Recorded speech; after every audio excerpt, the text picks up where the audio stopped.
No niin, moikka.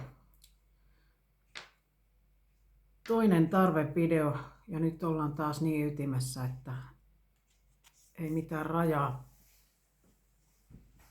Mulla olisi toive yrittää lähestyä tätä tarvetta tosi moniulotteisesti, mutta katsotaan nyt, saanko mä sanottua sen kaiken, mitä mä toivoisin.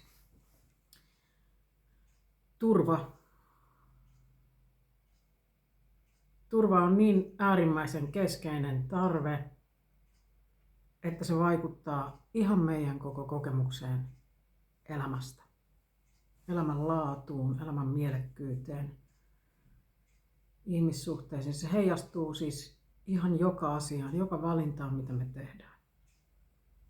Jos lähdetään pohtimaan turvan rakentumista, että mistä se alkaa, tai sen kokemuksen kehkeytymistä, ihmisolentohan on hirvittävän moniulotteinen ja psyyke on todella moniulotteinen ja sitä on haitallista katsoa pelkästään jonkun tietyn yhden niin kuin perspektiivin tai linssin läpi ja koittaa ymmärtää vaikka pelkästään jonkun materiaalisen tai vaikka järkiajattelun kautta.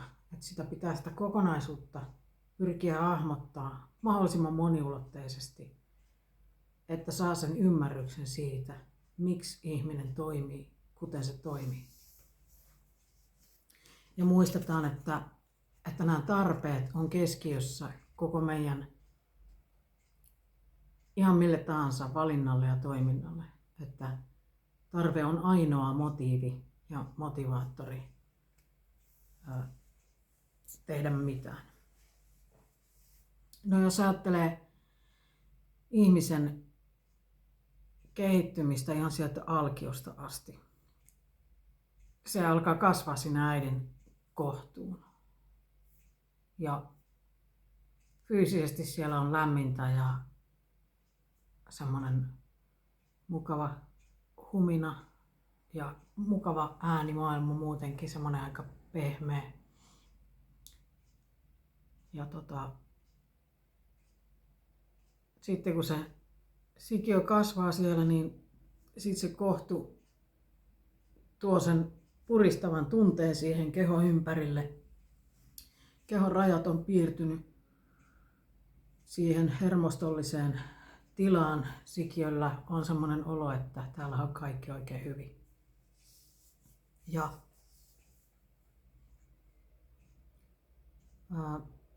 Mutta siitä huolimatta siellä kohdussa jo alkaa se sikiön aisti- ja vaistomaailma alkaa virittäytyä siitä tulevaan maailmaan syntymistä varten. Ja äidissä vaikuttavat tunnetilat heijastuu sikiön. Nehän on tavallaan ihan sitä samaa kenttää siinä fyysisesti ja myöskin tunnemaailmallisesti. Ihan tutkimuksia on siitä, jos äiti on masentunut raskausaikana, niin sikiö tai syntynyt vauva on myös taipuvainen samankaltaisiin tunnetiloihin. Ja myöskin on ihan todettuja asioita jo, että geeniperimässä kulkeutuu tietyt traumat ja tietty tieto siitä. Eli periaatteessa meidän siellä ydinkoodissa on jo aika paljon kokemuksia, niin kuin valmiita tämmöisiä hermostollisia kokemuksia siitä, että onko tämä todellisuus turvallinen vai ei. Mutta joka tapauksessa se sikiö ennen tänne syntymäänsä kokee siellä kohdussa olonsa tosi turvalliseksi, koska siellä on rajallinen se kohdun puristava tunne tuo sen kehon rajat hyvin selkeästi ilmi ja siellä on lämmintä ja muuta ja mukavaa. No sitten kun se lapsi syntyy tänne maailmaan, niin se on täysin erilainen universumi ja koko todellisuus. Ja yhtäkkiä se keho ei enää tunne sitä ympärillä sitä puristusta ja se tulee niin kuin shokkireaktiona tänne ikään kuin. Totta kai riippuu vähän synnytystilanteesta ja siitä synnytysympäristöstä ja muusta, että miten lapsi sen saattaa kokea. Mutta joka tapauksessa se ei ole mukavaa sulloutua semmoisesta turvallisista elinympäristöistä tänne. Ja sitten seuraava turvaan liittyvä kokemustodellisuus on ydinperheessä oleva ilmapiiri. Eli vaikka lapsista usein ajatellaan, että ne ei tajua mitään, kun ne ei osaa puhua, mutta totta kai vauvat on äärimmäisen kykeneviä olentoja vaistoamaan ja aistimaan. Ja ne on itse asiassa todella herkkiä niissä kyvyissä, mikä meillä aikuisilla yleensä on pikkusen ehkä jo vaadinnaisempaa. Niin pienet vauvat on hyvinkin virittäytyneitä siihen, että minkälaisia tunnetiloja ja ilmapiirejä ympärillä on. Ja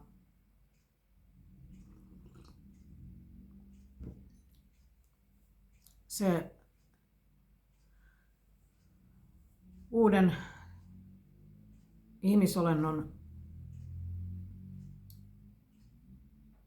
pyrkimys on aina selvittää, että mihin se oikein tuli, että minkälainen tämä paikka on. Niin se tunnusteluprosessi, onko täällä kaikki ok ja onko täällä turvallista olla, niin sehän alkaa jo ihan tosi varhaisessa vaiheessa. Ja lapsi viestii omalla itkulla niin kuin siitä omasta hädästä ja ehkä nälkä tuottaa kipua tai joku muu. Mutta se alkaa jo signaloimaan sieltä tosi pienestä asti sitä, että hei, tarviin jotain ja tarviin turvaa ja mitä ikinä. Ja äitihän menee sitten siihen yleensä luontaisesti niin kuin lohduttamaan ja sanomaan, että kaikki on hyvin ja täyttämään niitä tarpeita. Mutta sitten jos lapselle käy niin varhaisessa kiintymyssuhteessa tai siellä elinympäristössä, että se välittäminen, turvan tarve, nähdyksi kuulluksi tuleminen, mitä aikaisemmalla videolla käytiin, rakastetuksi tulemisen tarve ei täyty riittävässä määrin. Ja lapsesta sen takia, kun kokee, että ei ole tullut kohdatuksi omana itteensä, niin jää semmoinen ontto, huuto ikään kuin itsensä sisälle. Niin se on sama asia kuin turvattomuuden kokemus. Ja hermosto alkaa virittyä silloin maailmaa tai maailman koko todellisuutta kohtaan sillä tavalla, että tulkitsee tämän koko todellisuuden pahantahtoisena. Ja se hermostollinen tila on silloin semmoinen, että on ihan hädässä koko ajan. Eikö kukaan kuule, eikö kukaan näe mua, eikö kukaan auta. Eli jos semmoista ohittamista ja tämmöistä kroonista läsnäolemattomuutta tapahtuu paljon lapsuudessa, niin sieltä virittyy semmoinen hermostollinen hätätila, joka sitten alitajuisesti jää semmoiseksi käyttöasetukseksi koko hermostolle. Ja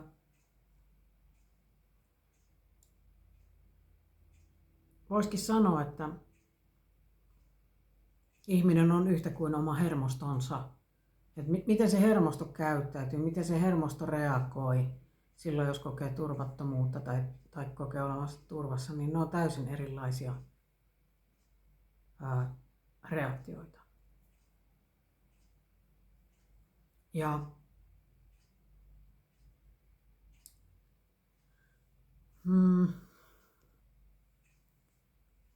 usein ihminen ei olekaan tietoinen siitä, että kuinka syvää se turvattomuuden kokemus saattaa olla. Tai kuinka syvällä itsessä, että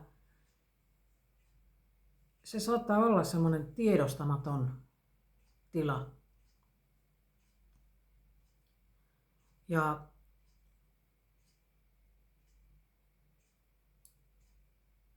tietoiseksi tuleminen vaatiikin tosi paljon semmoista säännöllistä itsensä äärelle pysähtymistä.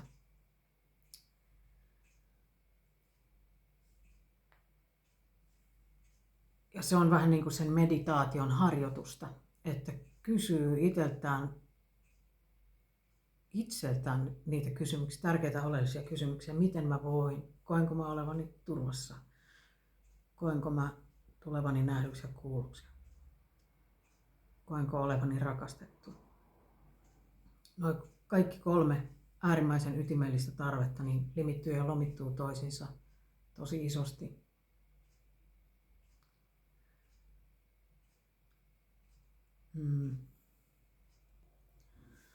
Eli tosiaan voisi sanoa, että ihminen on yhtä kuin hermostonsa, ja sitten voisi sanoa, että ihmisen hermosto on yhtä kuin menneet kokemukset.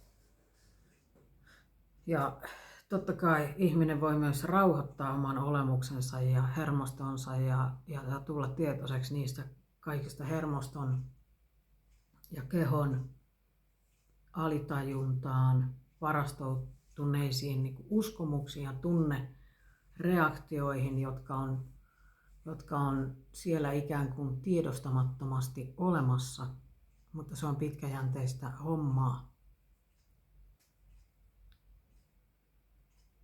Ja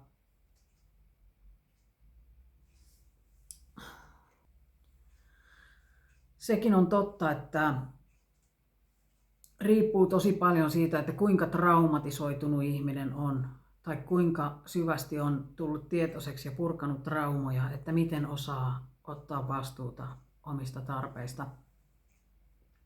Ja vakavasti traumatisoituneet ihmiset ei ole kyvykkäitä kantamaan omista tarpeistaan huolta. Ei ole kyvykkäitä olemaan välttämättä edes mitenkään tietoisia, että mitä ne tarvitsee. Koska se hermoston tila, jos se on semmoisessa järjettömässä turvattomuudessa koko ajan, turvattomuuden kokemuksessa ja hätätilassa, niin se koko elämän kapasiteetti ja energia menee siihen, että lukee koko ajan niitä mahdollisia uhkakuvia ympäristöstä. Ja se on niin helvetillinen tila, missä ihminen voi silloin olla, että se on semmoista jatkuvaa tavallaan puolustusreaktiossa elämistä. Siis jatkuvassa puolustusreaktiossa. Ja totta kai se hermoston järjetön hätätila, jos se on koko ajan aktiivinen, niin sehän alkaa tulemaan että vaikka se on lähtökohtainen, se on siellä psykeen tason semmoisessa maisemassa, mitä me ei välttämättä nähdä silmillä, kun me katsotaan ihmistä, niin sehän alkaa kehollistua ja alkaa luomaan sairauksia ihmiseen. Eli nämä kaikki limittyy toisiinsa. Ja sitten sen myöskin haluan vielä korostaa sitä, että kun sanoin tuosta, että sikiö kasvaa siellä äidin kohdussa ja sieltä tulee ihan geeniperimän epigenetiikan kautta myöskin tiettyä kuormaa, niin ylipäänsäkin terävöittää sitä ajatusta ihmisille, että kukaan ei ole erillinen täällä tästä ympäristöstä ja ympäristön vaikutteista. Eli se lapsi on liittynyt siihen sen koko ympäristöön, omaan äitiin, oman äidin kehoon, niiden vanhempien vuorovaikutussuhteisiin, jos ne vanhemmat on tekemisissä, tai kaikkiin muihinkin impulseihin, mitä täällä ympäristössä liikkuu. Ja yhtä lailla aina me ei olla koskaan täysin erillisiä muista ihmisistä. Että ne ympäristön luomat impulssit ja tämmöiset ilmapiirit ja ne kaikki vaikuttaa meihin jokaiseen. Me ei olla niistä erillisiä. Täällä on sellainen massiivinen yhteiskenttä, mitä me tavallaan koetaan koko ajan. Ja sitten se taas riippuu, että kuinka paljon sitä voi havaita, että kuinka reaktiivisessa, eli kuinka turvattomassa olossa ihmisen hermostollinen tila, kuinka turvattomassa olossa se ihmisen psyyke on. Jos on kauhean turvaton, niin ei pysty havaita mitään ympärillä tapahtuvia asioita, vaan se tavallaan se keskittyminen jotenkin keskittyy pelkästään siihen omaan selviämiseen ja ihminen kulkee selviämismoodissa ja sitten käyttää semmoisia selviämisstrategioita, mitä tosiaan niin kuin on alkanut kehkeyttää, niin kuin mä sanoin edellisellä videolla, niin niitä kehkeyttää niitä erilaisia niin kuin näennäisminuuksia tai valeminuuksia, että miten tulisin hyväksytyksi, jos en kerta tule niin kuin nähdyksi, kuulluksi ja hyväksytyksi omana ittenäni, niin minkälainen versio minusta sitten kelpaa. Niin myöskin sen näennäisyyden, kun se näennäisyyden kokemus on silloin siinä koko ihmisyyden kokemuksessa, koko siinä psykeessä, koko hermostossa, joka puolella, niin myöskin silloin se koettu turva, mitä ihminen kokee, niin sekin on niin kuin suurimmaksi osaksi sitä näennäisyyteen perustuvaa. Joo. Mun aivot on semmoiset, että mä en enää muista, mitä kaikkea mä oon tähän videolle puhunut. Joten mä lopetan tän tähän. Mutta jos mussa syntyy joku tarve palata tämän turvan tarpeen äärelle vielä uudelleen, niin mä teen sen joskus myöhemmin. Tässä on nyt jo aika pitkä video nauhoitettuna. Taaskin saa kysyä tai kommentoida tuohon kommenttikenttään, jos herää mitä tahansa ajatuksia tai kysymyksiä, mitä ikinä. Niin sitä kautta voidaan jatkaa sitten vuorovaikutusta, jos tämä herätti jotain. Joo, erittäin hyvää tiistain jatkoa. Ja ei muuta kuin ensi videolle taas. Moikka!